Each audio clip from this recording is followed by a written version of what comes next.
Good afternoon, everyone. I have the pleasure of introducing the speaker, Yves van Soens and Frédéric Tadino. I hope it is properly pronounced. Yves studied photography in Brussels and graduated as technicians in photography with implied chemistry and physics. Then in 1996, she was still working with silver photography. She hadn't seen the first digital camera, but she figured she would never operate one in her lifetime. At some point, she got a hold of a good computer and someone introduced her to Photoshop. And she entered in Parliament in 2009 and started with the project of reorganizing photo archive with the introduction of the structure keywords. Sounds so interesting. Yves is going to speak about European Parliament Audiovisual Archive. After her presentation, Frédéric will focus on genesis of European Parliament archiving. Frédéric is a historian with a specialization on the newsreels during the Second World War. He got a Master in Political Science with a thesis on far-right movement in the European Parliament. He has an aggregation of upper Belgian secondary education. He started his career in 1999 in a company called Belga Box, specialized in the sale of archives and audiovisual production based on archives. He was director for several historical documentaries, stories from history, such as he started work for the audiovisual unit of the Euro Parliament in 2002, and he led the media library since 2009. Since the 1st September of 2020, he is responsible of the Europe by Satellite Audiovisual Production Department. It's fine for everybody. I will maybe start. Okay, just few words to introduce of what we will talk. The European Parliament is one of the European institutions.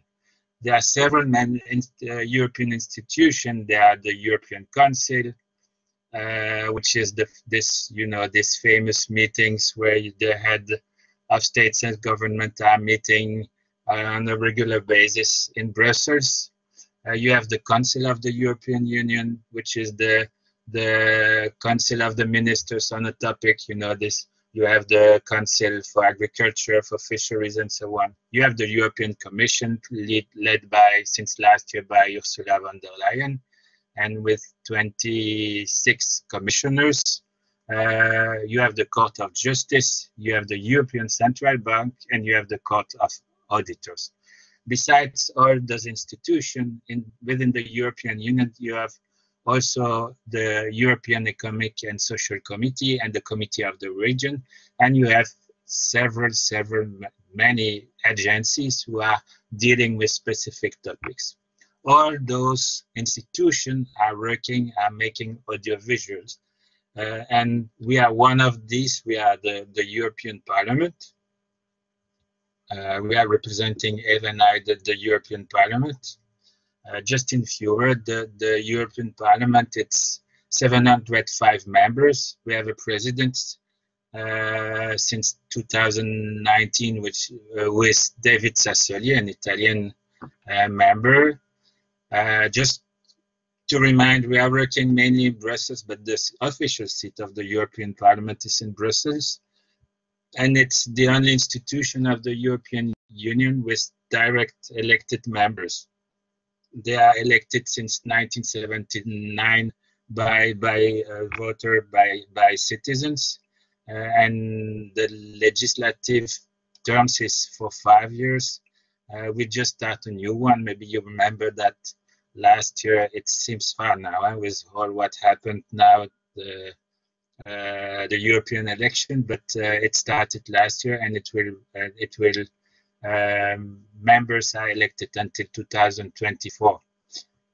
We are working in the 24 languages of the European Union, which can be something relevant when we talk about archiving and so on. I can maybe have few words on the multilingualism during the open discussion that that we will have later on.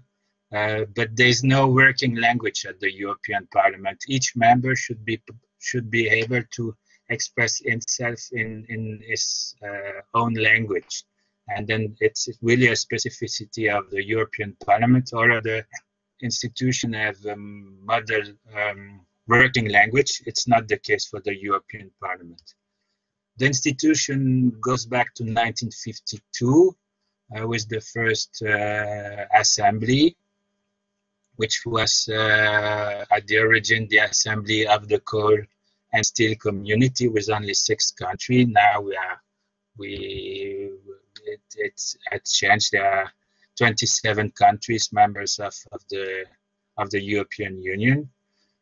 There should be 12 plenary sessions in Strasbourg every year. It's in the treaty, but currently, due to the situation, we are not going currently to Strasbourg. We hope that we can go back there soon.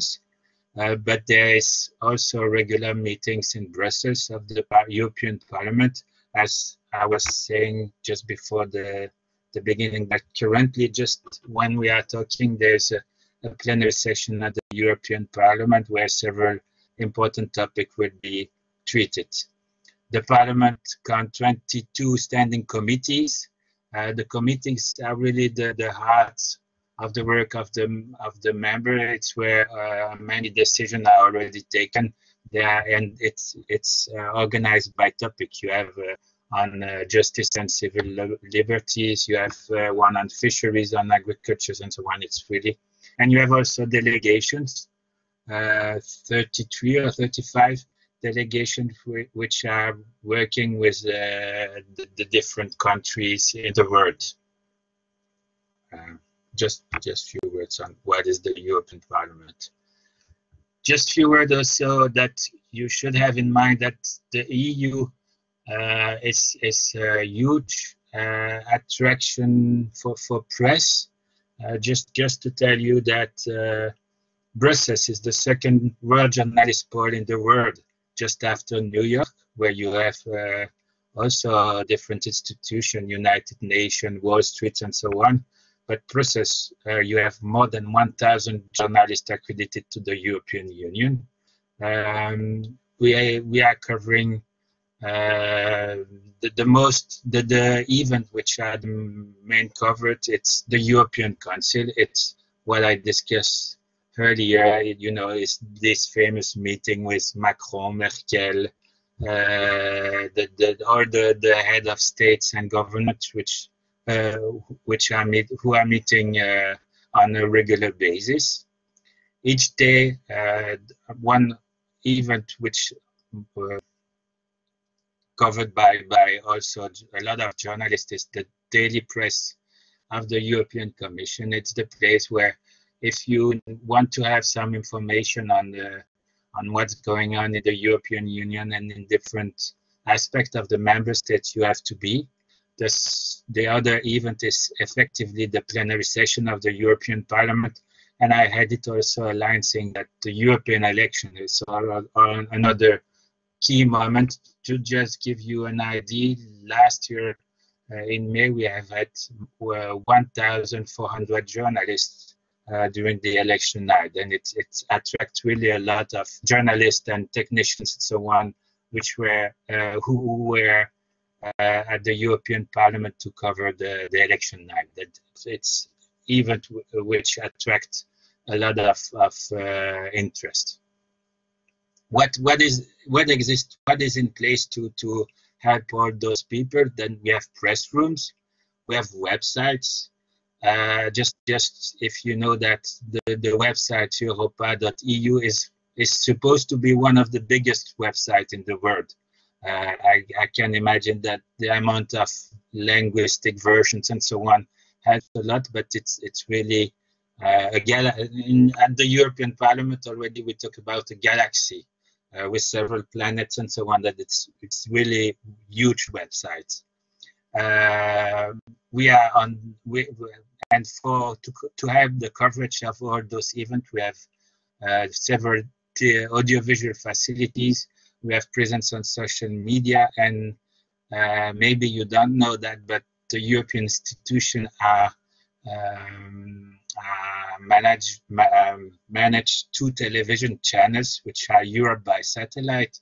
It's 3 channels that you can watch and follow the program on the European Union or whatever. It's news agency. It's a feed with all the event covering the activities of the European institution, and you can many television are recording those channels, and you can use the content provided on those channels to do news coverage on the European Union and the European institution.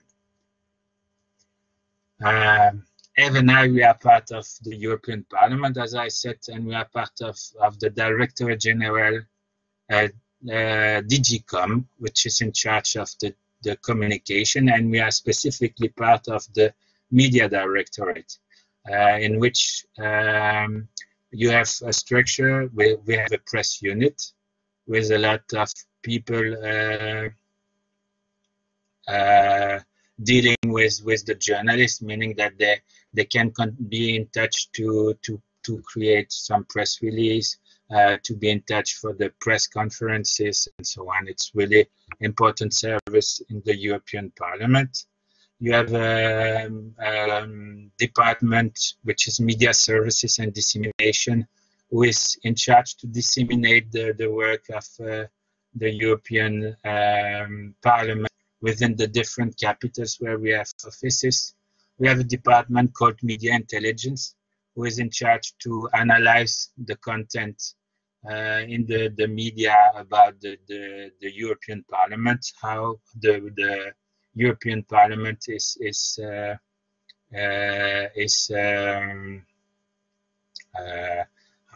mentioned in the newspaper, on the radio, on television, and so on.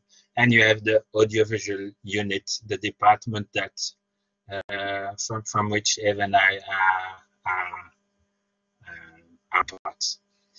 The audiovisual unit was created in 1976, and you see that it's quite long story, which started. Sorry, I got a call. Which started more than 40 years ago. The idea behind in 1976 is that in 1979 the European Parliament was supposed to hold its first European election, and in this perspective they decided to create an audiovisual service who would be able to provide some services for the television, mainly the radio, and also a photo service for the press. The idea was to help them to prepare the coverage of the election and the coming first elected European Parliament. They put in place several tools which allows that, and one of the main was the possibility to record the plenary session. Now it has changed, and the audiovisual unit provides many audiovisual services. I made just a list. I'm pretty sure that I forgot some of these, but you have to know that we are something like 60 official, but it can happen that during a session, for maybe those days the situation is a little bit different with the COVID, but you can have between 150, 200 people who are helping to cover the plenary session in Strasbourg, for example, between photographers, editor, journalists. You can really have a lot of people part of the audiovisual unit, technicians who are helping to cover the plenaries. And what we are doing, that we are able to provide live video recording of the plenary and the committee meetings. If you see some footage of the European Parliament on the television, on the night news of Spanish television, you can be sure that it's footage that we provide to the television. We have also a service which started in 2006 and which really is something big for us. It's the web streaming, meaning that we are able to web stream a lot of committees, in parallel. It can happen that we are covering something like 12, 13 committees in parallel in 24 languages, which is quite unique. You can make the calculation of how many versions of Signal is provided. It's really something big that we are providing on a daily basis. It's really something important. We are also providing news coverage via what I said just before, via EBS, Europe by Satellite. We have photo reportage. We have a system called Voxbox with delivering direct multimedia services for MEPs and media. And we have a website for the distribution of all this content, which is the Multimedia Center of the European Parliament. We can discuss on that later on. And we have a media library who is collecting all those productions.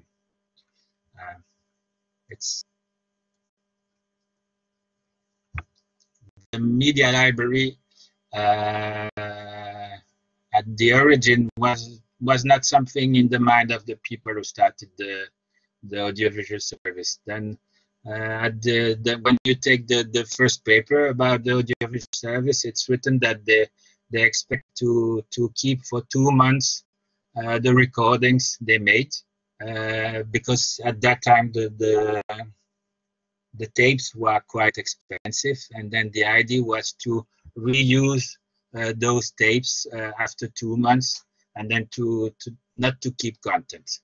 Unfortunately, it never happened. That quite fast there was this conscience within the unit that it's important to keep and to maintain those archives.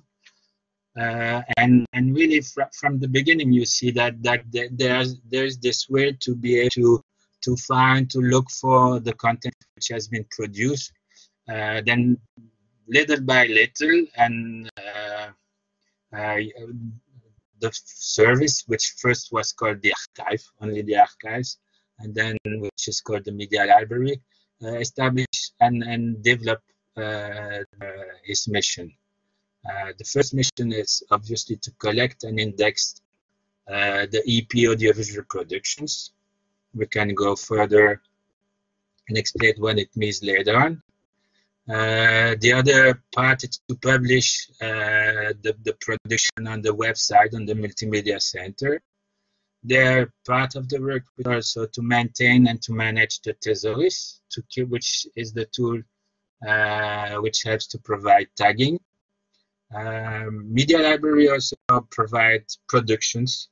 It's on them to produce tribute, historical stock shots, illustrative stock shot, and so on. Then they take part of the amount of the collection they have to propose content. Obviously, the media library helped the journalist and producer. The media libraries of the European Parliament receive something like 1,200 requests yearly from journalists or documentarists or something, who are doing requests to the Parliament to have access to footage. And of course, one of the missions they have is to preserve this heritage. Just in few figures to give you what is the amount of this collection. In photo, it's something a little bit more than 500,000 photos published on the website. But in fact, it should be something like 600,000 photos in the archive. We have 5,005 digitized for the audio, which represents something like 7,400 hours of sound. We have 35 hours of digitized video, which represents 650 tera of content. Just to give you an idea, if we decided that to watch those archives, it's a job.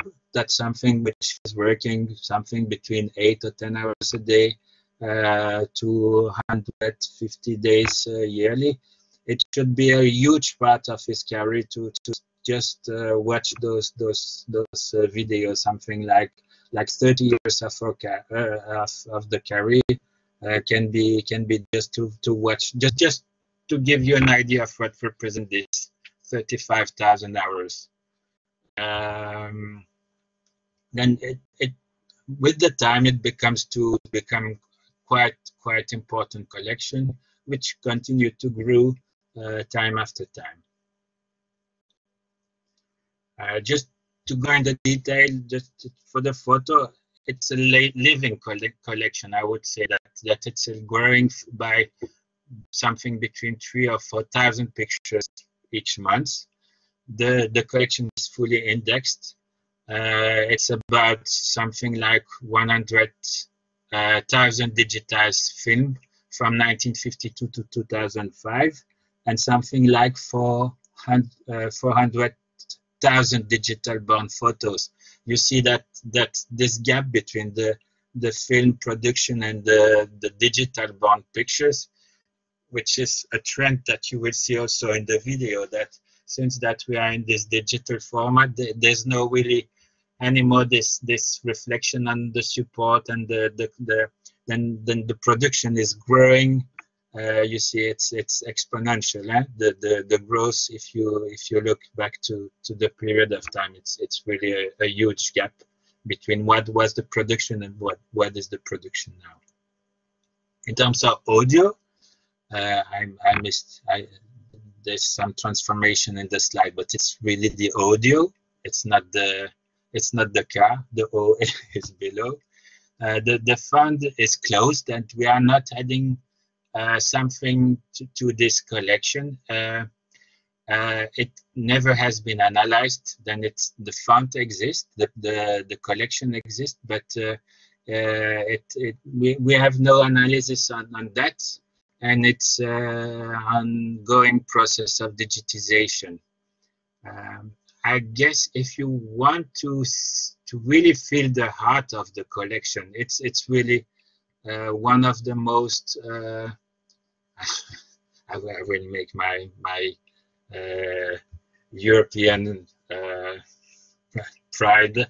If you want to hear what's the origin of the European institution and what is really nice, you have to listen to those archives. We have the recordings, which is at the beginning in Venice. It's the first pictures you see on that, and it's really recording from 1952 of the first plenary meeting. You have to have in mind that we are just seven years after the end of the Second World War II, and you have people who decided to be seated around the same place together and to discuss about really practical things on how to be. If you really listen to those first recordings, it's really emotional, because you already have the tone of the speakers of that time, who are, the way to do speeches at that time is really different. You have the sound of the vinyls also, which had, and for me it's really emotional to hear those people who are trying to organize by discussion to establish new rules, how they will vote, how they will be organized within the hemicycle, and so on. And having in mind that German, French, Belgian, Dutch were able, Italian were able to sit together in the same room, being able to discuss between them after such a short time, it's really emotional archive. Then after, we have really in sound the full recording of the plenary session until 2004. And I would just for anything, we also have received a collection of Dutch journalists who gave to the Parliament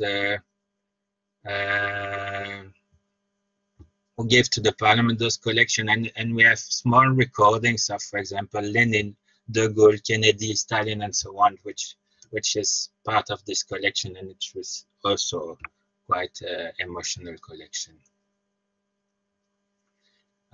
The heart of the video collection of the European Parliament is clearly the plenary session. From 1979 until 1984, it's really partial recordings, because the means were quite heavy to be put in place.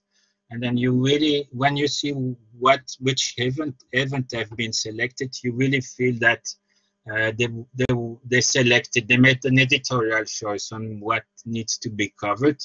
And with the time, you see that the means becomes to be unvariable, and they start to make the world coverage of the plenary. But really, at the first time, it's a selection of events. You have, for example, the election of Simone Weil, the visit of Anwar al-Sadat to the European Parliament, and it's really a historical moment because few days after he turns back to Egypt, and he was assassinated just few days or few weeks after. You have the enlargement to Greece. You have different event like that which were in those plenary sessions. From 1984 to 2006, you have the full recordings of the plenary session, but just what we call the day meeting. Then there was no means to record evening meetings, and also the famous at the European Parliament Friday meeting in Strasbourg. Then at that time, the plenary session was ended on the Friday, and it was not possible for them to record all those things. But we have quite impressive event on that, such as the visit of Ronald Reagan in 1985. You have the beginning of the Delors Commission and the launch of the European Single Market, the enlargement to Spain and Portugal with a lot of famous visits. You have also the resignation of the Center Commission. You have quite a lot of quite historical event with, and you must imagine also that it's all that part of event which come after the fall of the Berlin Wall, with the first visit of all those Eastern European countries, leaders who came to the European Parliament. You see on the picture, you have Dubček, Václav Havel, you know, the list, Antal, the list is quite long of personality who made speech like that during that period. And also these are, you know, you have just few days after the fall of the Berlin Wall, you have the footage of a visit of Helmut Kohl with François Mitterrand at the European Parliament in really particular moment and so on. It's really emotional also picture. Since 2006, we are recording the full plenary session. It's due to the fact that we were launching at that time the web streaming. Then the plenary session is fully unavailable online, and to be fully unavailable, the Parliament decided to cover the World Plenary Session. In terms of catalog, it's a full indexed catalog, and you see that with time you have small disparities in the indexing quality. It's really, you have a data model which is quite fixed since the beginning, which allows you to access to the speakers, to the debate, to the plenary session part and so on, which is quite performance. It has been, I don't know if some of you are really specialists, but at the origin it was video 1 inches BNC and then beta digit, and since 2010 it's fully digital process recording. The other part of the collection of the video, it's what we call illustration. It's all the rest, and really it's a list of a lot of things that you can have in the European, that you can find in this collection. We have a really small collection of film 35 and 16 millimeters from the 70s and the early 80s, but which are really nice. It's the first, really nice. It's the first plenary meetings, the vote session in the European Parliament, and so on. What becomes really interesting, we have a collection of illustrative footage. The aim was always to give to the press the possibility to illustrate debates. If you have a debate on fisheries, if you have a debate on agriculture, if you have a debate on migration, You cannot just offer to the television talking heads. You need to give them the opportunity to illustrate it. And then we were covering, for example, those days where we are organizing shootings in Barcelona, Rome, and Berlin to illustrate the COVID, the second wave of COVID. But we have footage of illustration coming from all around Europe, and really that become a nice heritage. For example, that you see footage on technology in the 80s, on the first smartphone, on computers. You really see the evolution of the society and the European society, and it's also give a good overview of what was at that time the preoccupation of the people. You know, I can give you some acid rain, for example, is something which came into my mind, or yeah, you see the evolution of the need. I can underline here, we have all the press conferences, we have the coverage. We are also covering the European Council since 1984, because the President of the European Parliament is allowed to speak to the Council, and since then we are covering it. We also have a collection of edited product that we produced or co-produced, and since the year 2000, the European Parliament also have, it's not called anymore Europa TV, but it's we have also a collection of what we call Europa. We used to call Europa TV. It's all the video which are destined to the citizens. If you go on the social network, on YouTube and so on, you will see video produced by the European Parliament, and it's also stored in this collection by the library. Just, if you allow me, I wanted to share with you a video from 1984, a committee meeting held in Strasbourg, and they were in touch with someone via a satellite connection, and this person is a Soviet dissident, a former KGB agent, and is in the hotel, and the transmission is given by the CIA, and he explained to the MEP, to the member of the parliament, what Soviet Union at that time in 1984 is doing to create disinformation in different countries. Then I wanted to share. It's a really short video that we edit. If you want to have access to the full statement of this person and connection, you can see it on the multimedia center of the European Parliament. I hope that it will work.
Okay, these are the kind of archive that you can retrieve, the kind of committee meeting, and it's really, when we talk about disinformation and so on, that's the kind of thing that you can retrieve there, and which are really give us a light, and we say, okay, fake news, disinformation, it's new, it's something.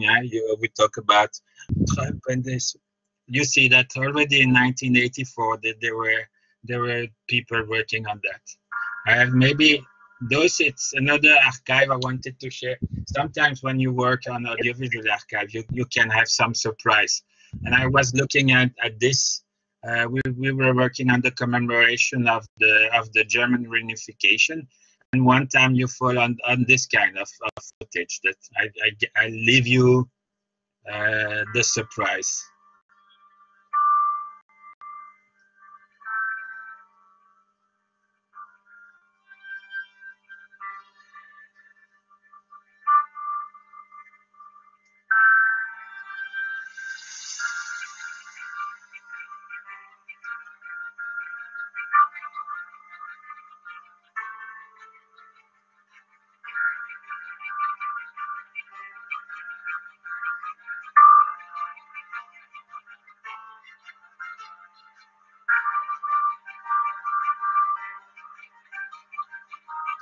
And you see that's something which was not in the record at that time, because we don't index we don't index the spokesperson who is there.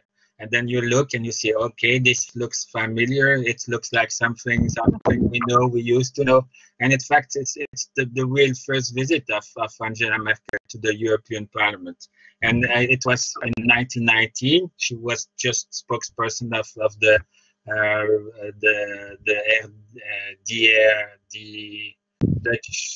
Dutch Republic, the new East Germany. She was the spokesperson of the prime minister there, and it's really nice things that you can find sometimes looking into the archive.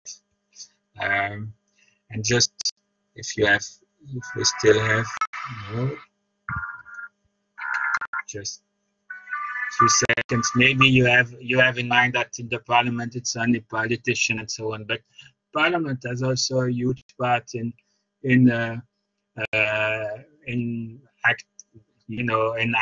cultural activities. Also, we receive a lot of people defending the human rights.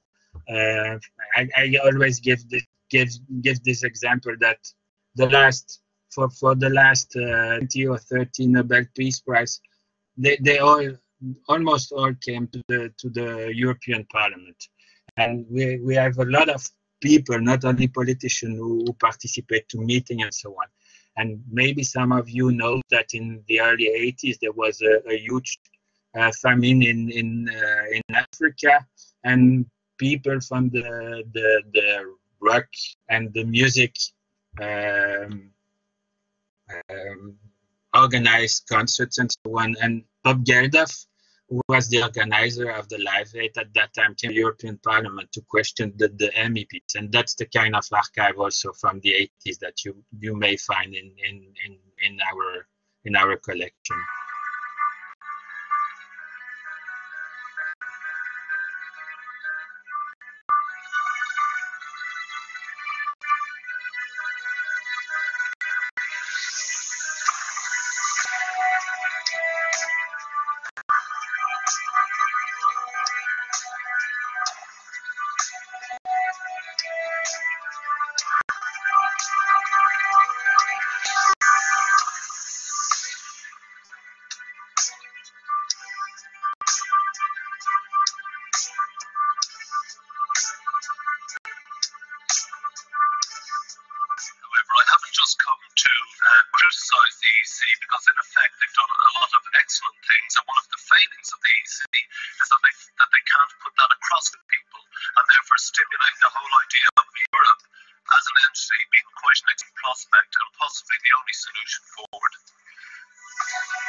Okay, that's what I wanted to share with you, and say it's also part of the work of when you are in charge of a collection like that. It's also to valorize, to show what is specific in your collection, and via those kind of products we try to highlight content and show, okay, yeah, we have debates, we have committee meetings, which are not the funniest part of the collection, but we also have this kind of collection.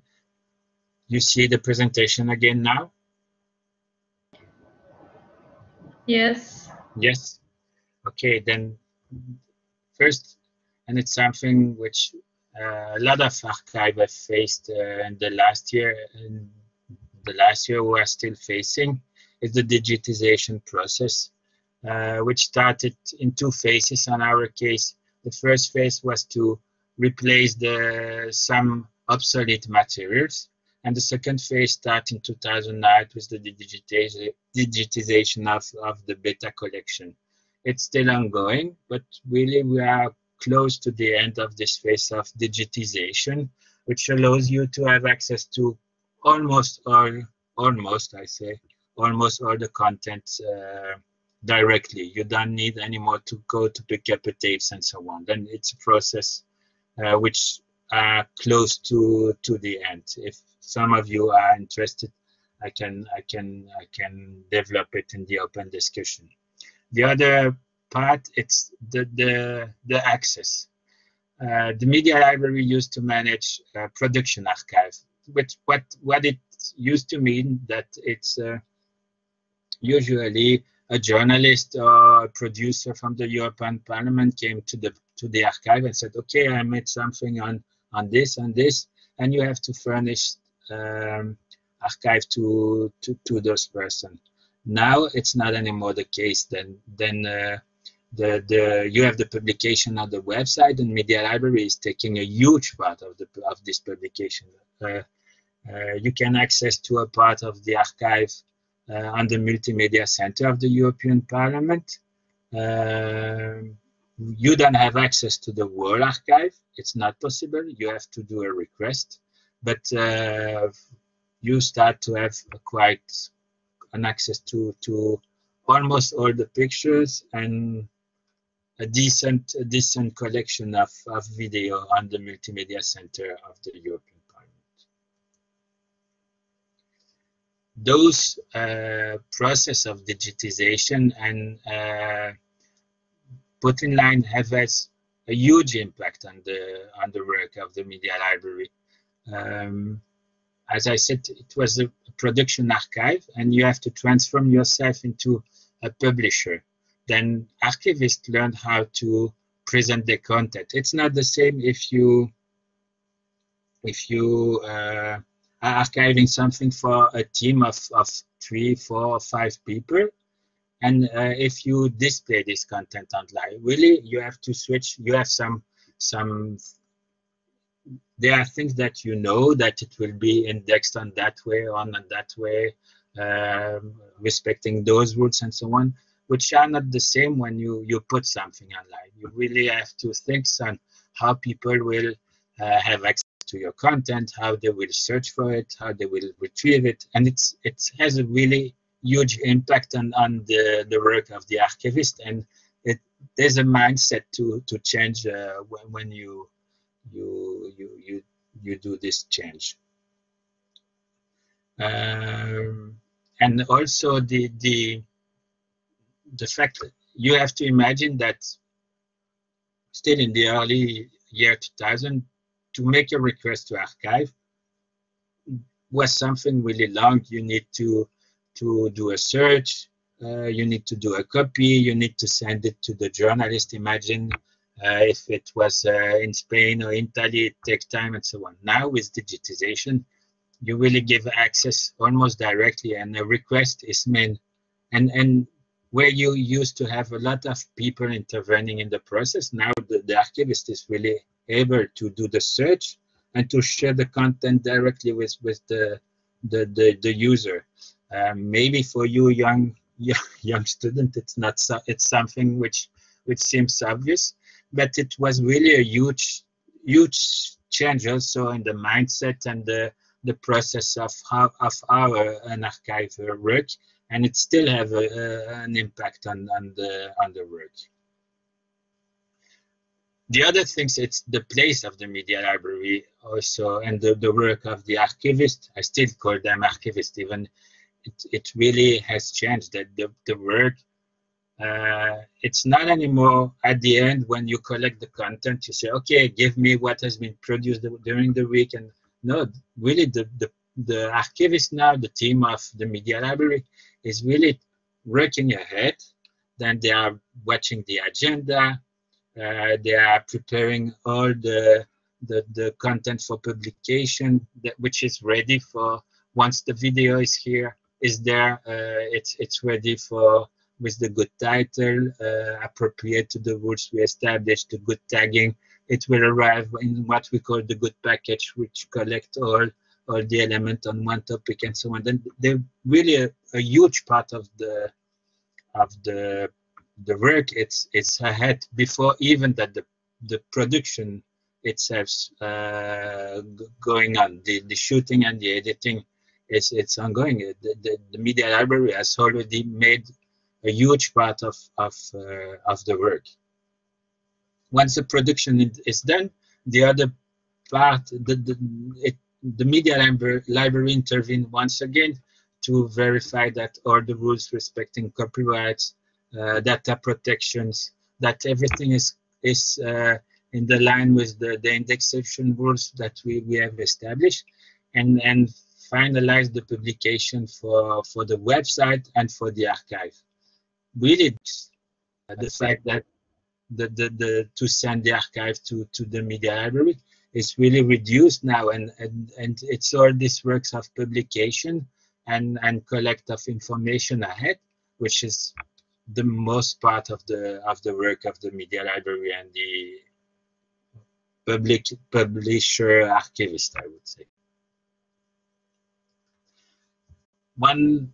Almost the last point I wanted to share with you, it's the importance of the selection in the archive. To archive is to choose. That's a sentence I used to say, and I know that we have the expectation that we can keep everything, but it's not the case. And it's really important to make a selection in what you will keep.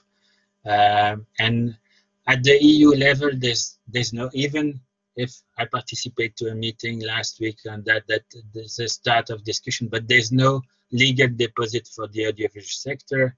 And at the EP level, if for all the documents and so on, there's an obligation to send the archive to for the papers, the website, so on, there's an obligation to send all the content to the historical archive. There's no such an obligation for the audiovisual. And there's no, due to the fact that there's no legal obligation, it was a little bit, I wouldn't say the jungle, because we established rule, but it was not written on paper. And since 2018, we made this work within the unit with the different departments, establishing exactly what we will keep and what we will not keep. And it's also an important work for an archive department. And it's really important to have those documents, which helps you in many situations. If can make maybe later during the open discussion some comment on that, but it really helps you. Just to conclude, and maybe it's to be addressed during the open discussion that we will have on the challenges of a collection like the one of the media library. It's really that you need to increase the attention that you give to the publication. It's really something important. It's not the same to have an archive for yourself and an open archive. And this really, you have to improve this. The other things to which you have to take care, it's the performance you have on SEO. If you want that people have access, if you want to promote your archive, you need to be really informed on how search engines are working, like Google, mainly Google, which is dominant on that. And you have to implement different tools which allows you to be on the top when people are looking for photo, when people are looking for video and so on. Then you have to put in place strategies on that field, and it's not only technical, it's also part of the way that you index content, and that's really important and challenge that you need to work on. Really, the rules, and I guess in the study that you are doing, it's something that you have heard many times, but you have to comply on rules on copyrights and data protections. And for an archive like the one of the media library, it's something which can become quite complex. You have to put in place some disaster recovery plan for storage. For example, in our case, we have a storage in Brussels, one, and another storage in Strasbourg, and you have to put in place strategy. It's a high-level technology. You need to be updated to technology. I'm a historian. On the base, I'm not supposed to handle with kilobytes, terabytes, and so on. But at the end, you are obliged to go with it to be to maintain your archive. And several challenges are in front of the media library, like the renewal of the MAN system, which is something really important, where you have to foresee the transfer of database and so on. And it's really something which become complex due to the amount of information and so on. And you always have to keep that in mind, and it takes really a lot of resources and a lot of time to maintain that. Having in mind also that we have physical support and video formats and so on, and you need to maintain that to imagine what will be the next step you digitize in that format. You have to have in mind that maybe later on you have to transfer it and so on. That it's really an ongoing process, never-ending story. And the last part, I made a error spelling there, but what we are investigating is also it's how to use these new tools like the artificial intelligence in the archive, how you can, and we have some tests which are modern tests now on the use of speech-to-text tool or face object recognition. Really, that's something. These are challenges for and really nice perspective for the archive. Okay, mainly I will stop there. I spoke a lot. Thank you for your attention. Gracias. So hello everybody. Just a second, I put my presentation share up. So hello, my name is Eve, and I work now for the media library. Actually, I took over after Fred, who just spoke, left the media library to go to EBS, and before that I worked for 10 years in the photo service. And right before leaving the service, I worked a year or so on the redesigning of the Compoto workflow, meaning we reorganized everything. The photo workflow goes from picture taking to image archiving, and then some auto cleaning on the servers, because if you are more or less involved in media production, you know that you tend to store several copies of your media files to make sure you don't lose anything, but in the end it's a huge mess, and it becomes impossible to manage. Yeah, I'm sorry, but this, yep. Okay, So the EP photo service, here are some impressive numbers. About 5,000 photo reportages were shot.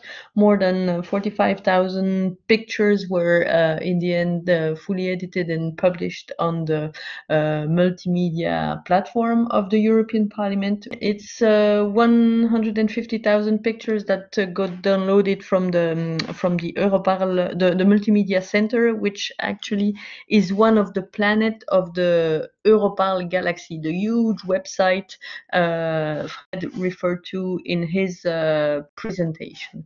But in total, when you take a look at all the pictures that were produced, it was actually more than 500,000 pictures taken in 1 year. All of those images had to be at some point ingested, selected, edited, published. Sometimes they were printed, and in the end, they all were archived. So how to organize workflow? This is a difficult question, and obviously you have to think about the production and the archiving processes. You have to think strategy, and you have to think about the costs, because obviously the costs are an important aspect of these kinds of projects, because storage is very, very expensive. And in the end, the aim is to increase the efficiency. It's a bit small, but it's to give you an overview of what it takes to produce and archive an image. So at first, you have a booking that is planned. And then once the booking is done, a photographer goes on site, he comes back from his photo shoot, he has to do the ingest, he has to do the editing, then comes the quality control. With the editing, you also have the selection, then you have the quality control, then you may have the distribution, the publication, the archiving, and on this scheme, on this schematic, you have an overview of our real environment. And actually, we have two instances because we are often limited in bandwidth. And so we've deployed all our tools on two different environments to make sure, and it doesn't always fully work, but to ensure that if one of the system fails, you have the opportunity to fall back on another instance. Now you have more details about the photo production, and again, it took a lot of efforts on our end to determine in which format we were going to work. And the result of our analysis made us completely change the workflow. So at first, given the huge amount of pictures that we were taken every day, so it's in 1 week a Strasbourg session, it's 15,000.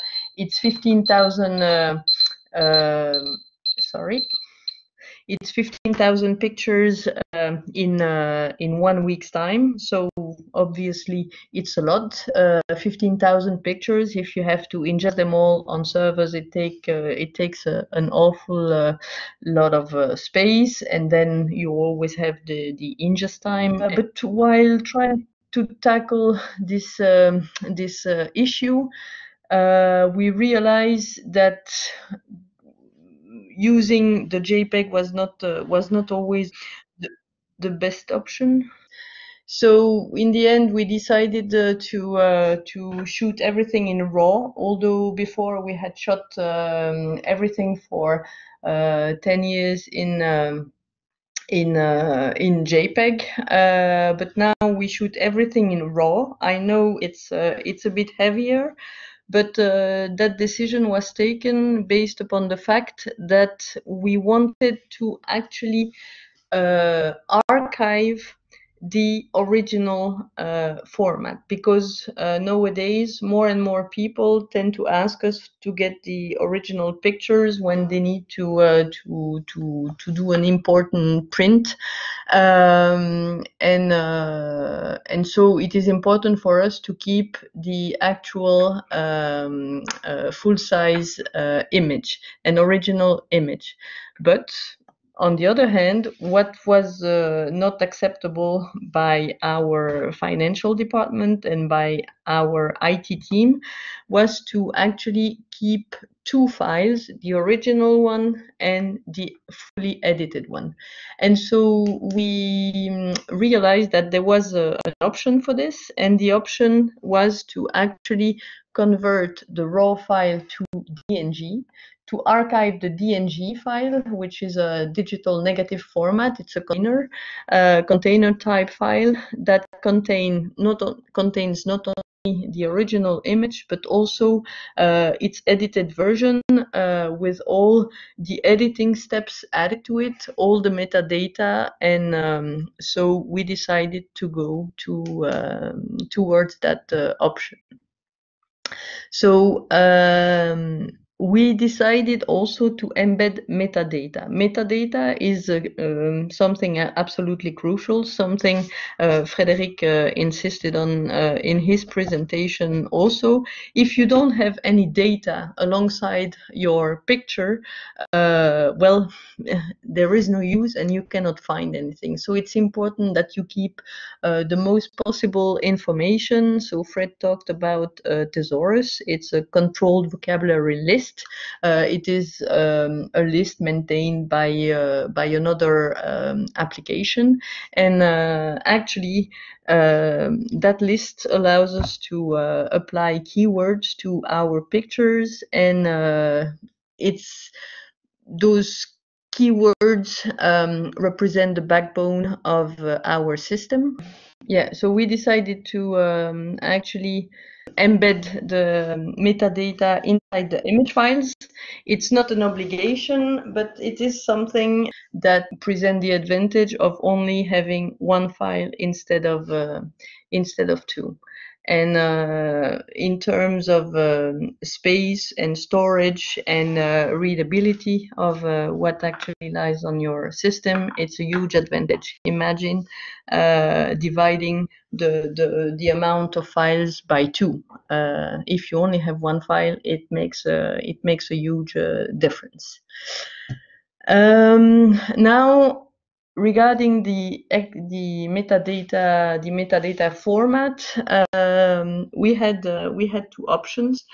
There is the XMP format and the IPTC format. I don't know if you're familiar with those, and I don't know if you'll ever have to make a choice between the two. We've studied this really in depth, and although most of photo editing software actually are actually capable of reading the two, we decided to go for XMP because XMP offered more options, and actually XMP tends to overrule the IPTC nowadays. Although it was originally created by Adobe system, everybody can use it. It's open licensed, and so it offered advantages such as allowing more metadata, more characters to be inserted in the image files. So if you take this very nice image, which actually comes from the iptc.org website, it gives you a real nice overview of what actually composes an image file. So you have the image, that's for sure, but you can see that there are in fact some layers inside this electronic file format, and it gives you have the possibility to actually store some data inside the image file. This illustrates in a more graphical way, if you like, what I said earlier about having one files or two files. So you could imagine to have every time produce an image file, if you want to have the XMP data existing on its own, you would have a small sidecar file riding along the original file format. Whenever you do a migration of systems, please note that this is very time consuming because again you have to manage two files instead of one. When you think about organizing storage for your image collection, you have to think about many aspects. So the first one is try thinking ahead of a retention policy.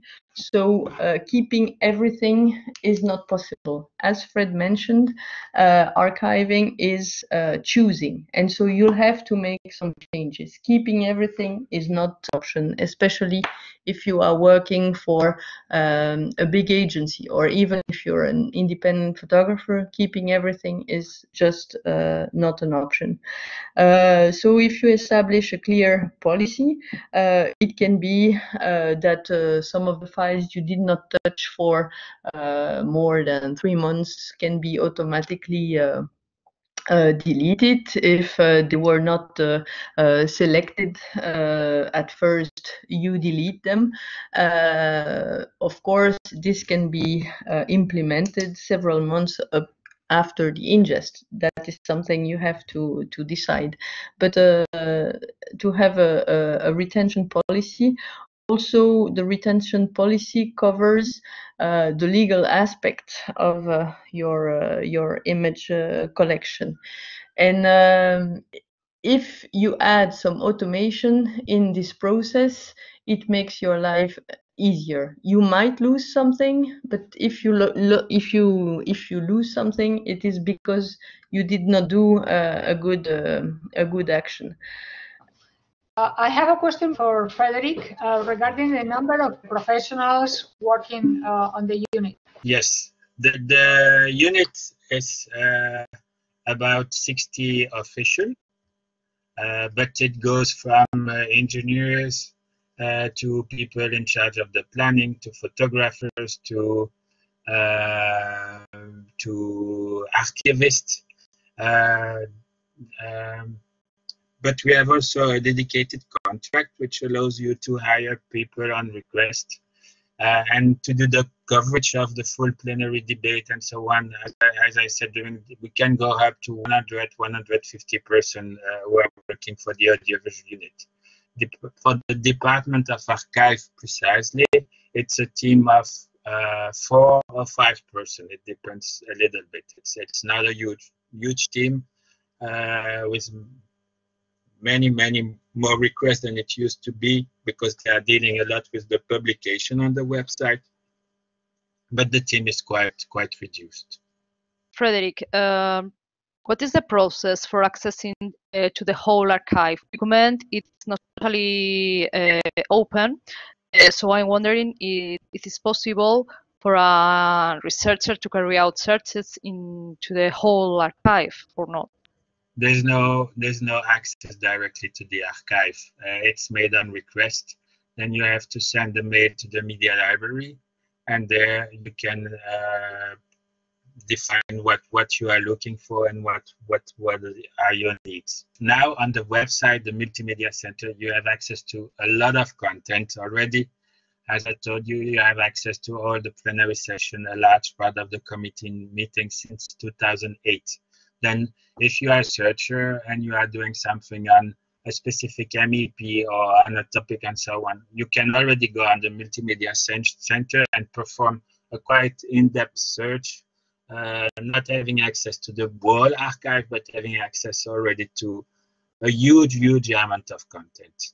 And for photo, almost everything is available on the Multimedia Center. Thank you so much. I have another question to both of you. The archives, in general, scientific research are fundamental. It's a fundamental source of documentation for our activities. So, I would like to ask if you consider or you see the possibility of helping each other, archivers and researchers. That I mean is how would you take advantage of the experience and work for researcher in communication? For example, in this case, do you consider it could be an important way of convert? Yes, that's something that we are not doing. Then currently, frankly, it's something, and based on the amount of the amount of information, and also on the specificity, I guess it's something that we should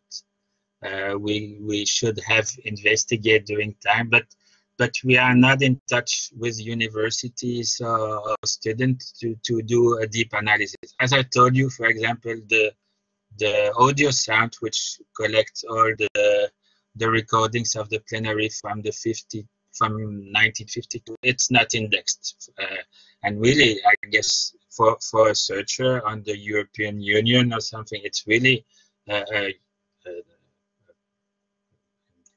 nice collection to investigate, to see, and that's something we need to invest, but it requires time. And as I told you, the access of those collection and part of those collection, it's not easy.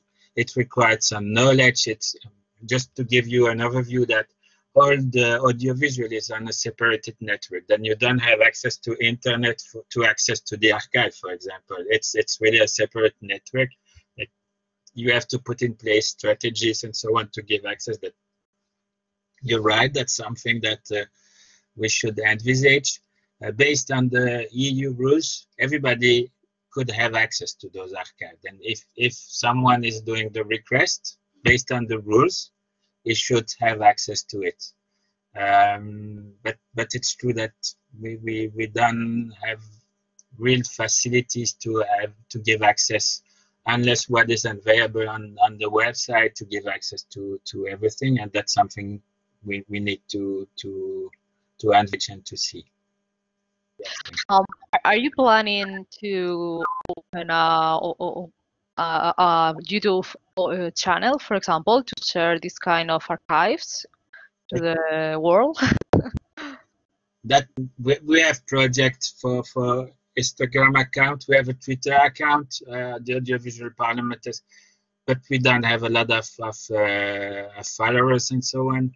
And it's always a complex, because with archive you can interfere into the communication of the institution.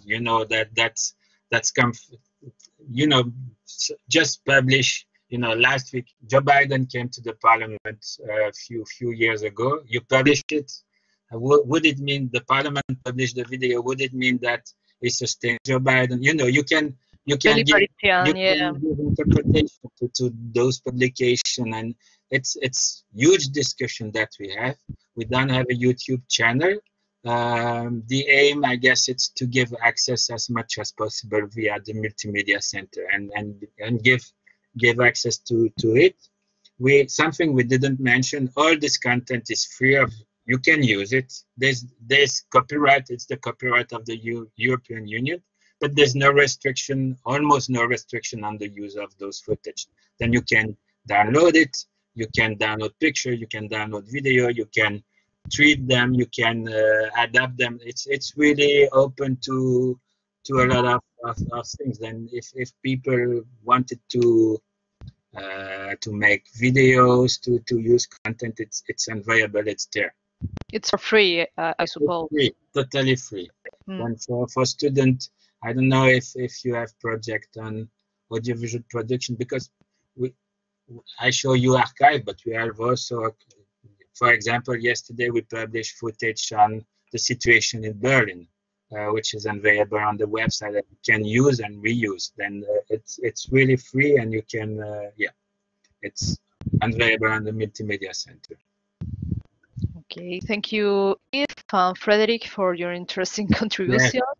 Yeah. I love both of them. And remember, at 6 o'clock, we will take place the next session with Audiovisual Archive managers. See you soon. Thank you again for being here today.